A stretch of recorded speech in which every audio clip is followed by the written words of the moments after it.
Alhamdulillah Alhamdulillahi Rabbil Alamin. Wassalatu wassalam ala ashrafil anbiya'i wal mursalin Sayyidina wa maulana Muhammadin wa ala alihi wa sahbihi ajma'in. Allahumma salli ala Sayyidina Muhammad wa ala ali Sayyidina Muhammad innaka hamidun majid.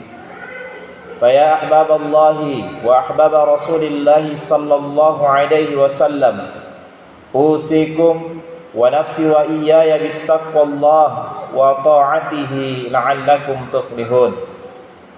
وكما قال الله تعالى مذاكرا بذلك أعوذ بالله من الشيطان الرجيم بسم الله الرحمن الرحيم يا أيها الذين آمنوا اتقوا الله حق تقاته ولا تموتن إلا وأنتم مسلمون.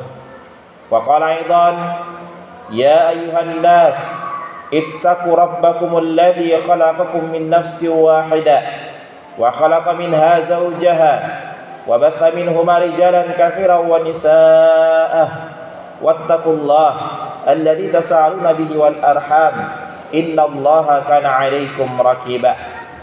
يا أيها الذين آمنوا اتقوا الله وقولوا قولا سديدا يصلح لكم أعمالكم ويغفر لكم ذنوبكم ومن يطع الله ورسوله فقد فاز فوزا عظيما. صدق الله العظيم. وقال رسول الله صلى الله عليه وسلم إن أحدكم يجمع خلقه في بطن أمه 40 يوما نطفة ثم يكون علقة مثل ذلك ثم يكون مضغة مثل ذلك ثم يرسل إليه الملك وينفخ فيه الروح ويؤمر بأربع كلمات بكتب الرزق وعجله وعمله وسكي أو سعيد. Hadirin jamaah salat Jumat yang dimuliakan oleh Allah Subhanahu wa taala. Alhamdulillah, kita bersyukur kepada Allah Subhanahu wa taala atas setiap kenikmatan-kenikmatan yang Allah Subhanahu wa taala berikan kepada kita sampai dengan detik ini.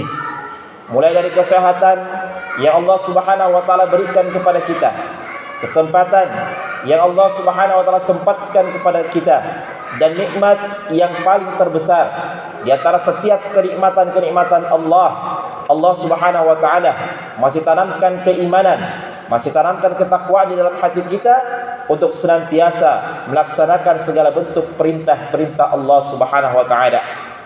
Hadirin yang mulia, umur yang Allah Subhanahu wa taala berikan kepada kita adalah kenikmatan dari Allah Subhanahu wa taala. Masa muda yang Allah Subhanahu wa taala sempatkan kepada kita adalah kenikmatan dari Allah Subhanahu wa taala. Harta yang Allah Subhanahu wa taala titipkan kepada kita adalah kenikmatan dari Allah Subhanahu wa taala. Bahkan ilmu yang Allah Subhanahu wa taala tanamkan dalam hati dan fikir kita adalah kenikmatan dari Allah Subhanahu wa taala. Dan kelak di yaumil qiyamah, hadirin berbahagia, Allah Subhanahu wa taala akan minta pertanggungjawaban atas setiap kenikmatan-kenikmatan yang Allah Subhanahu wa taala berikan kita di permukaan dunia ini. Hadirin yang mulia, Nabi sallallahu alaihi wasallam sabdakan, "Lan tazula qadama 'abdi yaumal qiyamati hatta yus'ala an arba'i hisal." Kata Nabi, tidak akan bergeser kaki seorang hamba pada hari kiamat sampai ia ditanya tentang 4 perkara. Apa 4 perkara itu?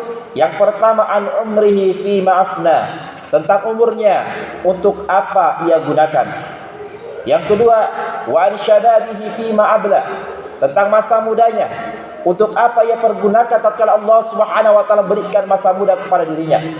Wa an malihi min aina iktasabahu wa fi ma'anfaqah, tentang hartanya, dari mana ia dapatkan dan kemana ia akan belanjakan. Wa an ilmihi ma za'amila fi, dan tentang ilmunya, apakah ia sudah mengamalkannya. Hadirin berbahagia, maka pertanyaan pertama kali yang akan Allah Subhanahu wa taala tanyakan kepada kita pada hari kiamat kelak, tatkala seluruh manusia Allah Subhanahu wa taala kumpulkan, maka Allah Subhanahu wa taala akan tanyakan tentang umur kita, untuk apa kita gunakan di permukaan dunia ini. Hadirin yang mulia, yang dimuliakan oleh Allah Subhanahu wa taala, Maka ketika pertanyaan umur ini sampai kepada kita, ketika Allah Subhanahu wa taala tanyakan itu kepada kita, maka seluruh manusia pada saat itu akan menyesal di hadapan Allah Subhanahu wa taala. Yang ahli salat menyesal, yang ahli zikir menyesal, yang ahli puasa menyesal, yang ahli sedekah menyesal. Tatkala Allah Subhanahu wa taala bukakan di hadapan mereka, tampakkan di hadapan mereka kenikmatan surga, kenikmatan surga yang paling mulia ditampakkan di hadapan mereka, barulah mereka menyesal, mengatakan kepada Allah Subhanahu wa taala, "Ya Allah, mengapa tidak seluruh umurku saya pergunakan untuk beribadah kepadamu?" Hadirin yang mulia, kalau yang ahli salat menyesal, ahli sedekah menyesal, apalagi ahli maksiat, ahli kemungkaran, mereka akan lebih menyesal di hadapan Allah Subhanahu wa taala tatkala Allah Subhanahu wa taala perlihatkan di hadapan mereka siksa daripada kubur, siksa daripada api neraka. Maka mereka menyesal daripada Allah Subhanahu wa taala dan berkata, "Rabbana abasarna wa sami'na farji'na na'mal salihan inna muqinun." Ya Tuhan kami, sesungguhnya kami telah melihat, sesungguhnya kami telah mendengar, maka kembalikanlah kami ke permukaan bumi ini, kami ingin beramal soleh, sungguh kami telah yakin. Hadir berbahagia, maka usia yang Allah Subhanahu wa taala berikan kepada kita baina sittin wa sab'in, hanya 60-70 tahun saja, maka gunakan dengan sebaik-baiknya untuk beribadah kepada Allah Subhanahu wa taala sebelum nanti penyesalan datang belakangan tatkala kita telah menghadap kepada Allah Subhanahu wa taala. Baginda Nabi SAW sampaikan, khairun nas man tala umruhu wa hasuna amaluhu. Sebaik-baik manusia adalah manusia yang panjang umurnya dan baik pula seluruh amal-amal perbuatannya. Yang kedua, kata baginda Nabi SAW, adalah pertanyaan tentang masa muda kita. Untuk apa kita gunakan di permukaan dunia ini? Tatkala masa muda hadir berbahagia, tubuh kita masih terasa kuat, tenaga kita masih banyak, apakah kita gunakan untuk beribadah kepada Allah Subhanahu wa taala, ataukah sebaliknya kita gunakan masa muda kita untuk bersenang-senang dengan mengejar keduniaan kita, untuk mengejar apapun yang kita sukai di permukaan dunia ini, ataukah kita gunakan untuk senantiasa taat kepada Allah Subhanahu wa taala, untuk senantiasa beribadah kepada Allah Subhanahu wa taala. Kata baginda Nabi sallallahu alaihi wasallam, pada hari kiamat kelak, tatkala manusia tidak ada pertolongan kecuali pertolongan dari Allah Subhanahu wa taala. Pada saat itu matahari tinggal satu jengkal di atas kepala kita, dan yang dapat menolong kita hanyalah Allah Subhanahu wa taala. Maka dua di antaranya adalah golongan pemuda atau golongan laki-laki. Yang pertama, asabun nasai fi ibadatillah, pemuda yang senantiasa beribadah kepada Allah Subhanahu wa taala. Yang kedua, rajulun qalbuhu mu'allakun bil masajid, laki-laki atau pemuda yang hatinya selalu terpaut pada masjid. Kalau Allah Subhanahu wa taala panggil ia, hayya 'alas shalah, hayya 'alal falah, maka bergetar hatinya memenuhi panggilan Allah Subhanahu wa taala. Maka inilah dua golongan di antara 7 golongan yang akan Allah Subhanahu wa taala naungi pada hari kiamat, tatkala pada saat itu manusia berada dalam penyesalan dan yang bisa menolong kita hanyalah Allah Subhanahu wa taala. Hadirin yang mulia, kemudian pertanyaan yang ketiga yang akan ditanyakan kepada kita, wa an malihi min aina iktasabahu wa fi ma'anfaqah, tentang hartanya, dari mana ia dapatkan dan kemana ia akan belanjakan. Hadirin berbahagia, Allah Subhanahu wa taala berikan kita harta, Allah Subhanahu wa taala berikan kita pangkat dan jabatan, seluruhnya hanyalah titipan Allah Subhanahu wa taala, dan yang namanya titipan kelak Allah Subhanahu wa taala pasti akan ambil kembali daripada diri kita. Maka gunakan itu dengan sebaik-baiknya untuk memenuhi panggilan-panggilan Allah Subhanahu wa taala, untuk senantiasa bersedekah di jalan Allah Subhanahu wa taala, menginfakkan harta kita di jalan Allah Subhanahu wa taala. Kata baginda Nabi sallallahu alaihi wasallam, maka orang yang hartanya berkah, yaitu tatkala Allah Subhanahu wa taala berikan dia kelebihan harta, ia tidak lupa dari Allah Subhanahu wa taala. Tatkala Allah Subhanahu wa taala berikan dia kekurangan, dia tetap bersyukur pada Allah Subhanahu wa taala. Tatkala ia minta kepada Allah Subhanahu wa taala apapun itu, maka Allah akan datangkan daripada keinginan-keinginan yang ia inginkan di permukaan dunia ini. Maka hadir berbahagia, suatu ketika baginda Nabi sallallahu alaihi wasallam duduk di antara para sahabat-sahabatnya. Kemudian Nabi SAW bertanya, wahai sahabat-sahabatku, tahukah kalian orang yang paling fakir di permukaan dunia ini? Maka sahabat menjawab, ya Rasulullah, orang yang paling fakir, orang yang miskin di permukaan dunia ini adalah orang yang tidak punya apa-apa, makan saja susah.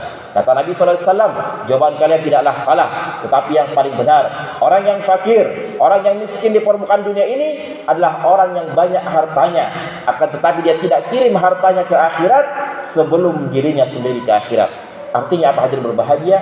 Dia tidak sedekahkan hartanya di jalan Allah Subhanahu wa taala hingga pada saatnya ia kembali kepada Allah Subhanahu wa taala, harta yang ia tinggalkan hanya menjadi peninggalan-peninggalan untuk kalangan-kalangan keluarganya. Ia sedekahkan di jalan Allah Subhanahu wa taala. Maka inilah orang yang paling fakir, orang yang paling miskin di permukaan dunia ini. Kemudian Nabi SAW bertanya lagi, tahukah kalian orang yang paling mandul di permukaan dunia ini? Maka sahabat menjawab, ya Rasulullah, orang yang paling mandul adalah orang yang tidak punya anak. Maka kata baginda Nabi SAW, jawaban kalian tidaklah salah. Akan tetapi orang yang paling mandul di permukaan dunia ini adalah orang yang banyak anaknya, akan tetapi dia tidak kirim anaknya ke akhirat sebelum dirinya sendiri ke akhirat. Artinya apa? Dia tidak ajarkan anak-anaknya untuk ilmu-ilmu agama, diajarkan anak-anaknya untuk selalu taat kepada Allah Subhanahu wa taala, hingga pada akhirnya tatkala orang tuanya telah tinggalkan dunia ini, tidak ada anak yang mengangkat tangannya mendoakan daripada orang tuanya. Maka hadirin berbahagia, jadilah anak-anak kita menjadi anak yang soleh, menjadi anak yang soleha sebagai bekal orang tuanya tatkala ia telah kembali kepada Allah Subhanahu wa taala. Maka suatu ketika baginda Nabi sallallahu alaihi wasallam melewati sebuah kuburan. Maka apa kata baginda Nabi sallallahu alaihi wasallam? Wahai sahabat-sahabatku, cepat-cepatkanlah langkah kaki kalian. Maka sahabat mempercepat langkah kakinya.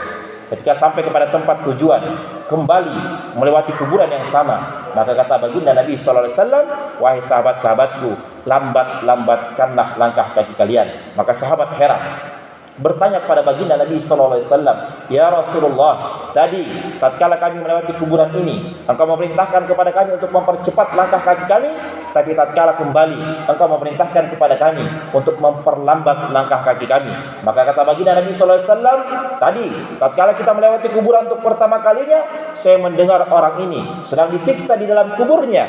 Akan tetapi tatkala kembali, datang malaikat melapor kepadaku bahwa siksa kubur daripada orang ini telah Allah Subhanahu wa taala tangguhkan, telah Allah Subhanahu wa taala hilangkan. Karena mengapa? Karena anaknya di dunia sedang membaca Bismillahirrahmanirrahim. Baru bismillah yang dibacakan oleh anak yang soleh, dibacakan oleh anak yang soleha, Allah Subhanahu wa taala cabut daripada siksa kubur orang tuanya. Bagaimana kalau anaknya hafiz Quran, rajin membaca Quran, maka berapa banyakkah kenikmatan yang akan didapatkan orang tuanya tatkala ia telah tinggalkan dunia ini. Kemudian yang terakhir, wa an ilmihi maza amila fi, tentang ilmu kita, apakah kita sudah mengamalkannya. Hadirin berbahagia, sahabat Abu Darda radhiyallahu anhu mengatakan, pertanyaan yang paling aku takutkan ditanyakan kepadaku pada hari kiamat di hadapan seluruh manusia pada saat itu adalah pertanyaan tentang ilmuku, apakah aku sudah mengamalkannya. Maka hadirin berbahagia, kalau kita mengetahui ilmunya, kita paham tentang ilmunya, maka ajarkan itu kepada orang lain. Kalau kita tahu ilmu-ilmu tentang kebaikan, bahwasanya salat berjamaah 27 derajat lebih baik daripada salat sendiri, maka berapa banyakkah orang yang dapat mengajak orang lain untuk senantiasa memakmurkan masjid, mengajarkan ilmu itu, bahwasanya salat berjamaah lebih baik daripada salat sendirian. Maka hadirin berbahagia, kalau kita tahu ilmunya, maka ajak orang lain untuk kebaikan itu. Ajarkan ilmu itu, karena ilmu yang kita ajarkan kepada orang lain akan bermanfaat bagi dirinya, dan orang yang mengajarkannya pun akan mendapatkan pahala dari Allah Subhanahu wa taala. Maka hadirin berbahagia, inilah 4 pertanyaan yang akan Allah Subhanahu wa taala tanyakan kepada kita pada hari kiamat. Mudah-mudahan kita yang hadir di tempat ini dapat menjawab pertanyaan-pertanyaan itu, dan kelak Allah Subhanahu wa taala satukan kita dengan orang-orang yang senantiasa taat kepada Allah Subhanahu wa taala di tempat terindah yang Allah Subhanahu wa taala akan siapkan kepada kita di surganya Allah Subhanahu wa taala. Amin. Amin ya rabbal alamin. Barakallahu li wa lakum fil Qur'anil azim wa nafa'ni wa iyyakum bima fihi minal ayati wa zikril hakim wa taqabbalallahu minna wa minkum tilawatahu innahu huwas sami'ul alim.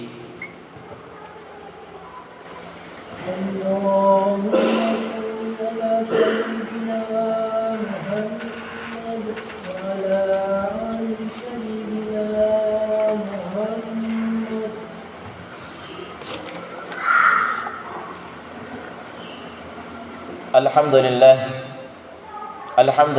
Rabbil alamin, wassalatu wassalam على أشرف الأنبياء والمرسلين سيدنا ومولانا محمد وعلى آله وصحبه أجمعين. اللهم صل على سيدنا محمد وعلى آل سيدنا محمد إنك حميد مجيد. فيا أيها الحاضرون اتقوا الله حق تقاته ولا تموتن إلا وأنتم مسلمون. وقال أيضا أعوذ بالله من الشيطان الرجيم بسم الله الرحمن الرحيم إن الله وملائكته يصلون على النبي يا أيها الذين آمنوا صلوا عليه وسلموا تسليما. اللهم صل على سيدنا محمد وعلى آل سيدنا محمد إنك حميد مجيد. اللهم اغفر للمسلمين والمسلمات والمؤمنين والمؤمنات الأحياء منهم والأموات إنك أنت السميع القريب مجيب الدعوات يا قاضي الحاجات. اللهم اغفر لنا ذنوبنا وذنوب والدينا وارحمهما كما ربيانا صغارا.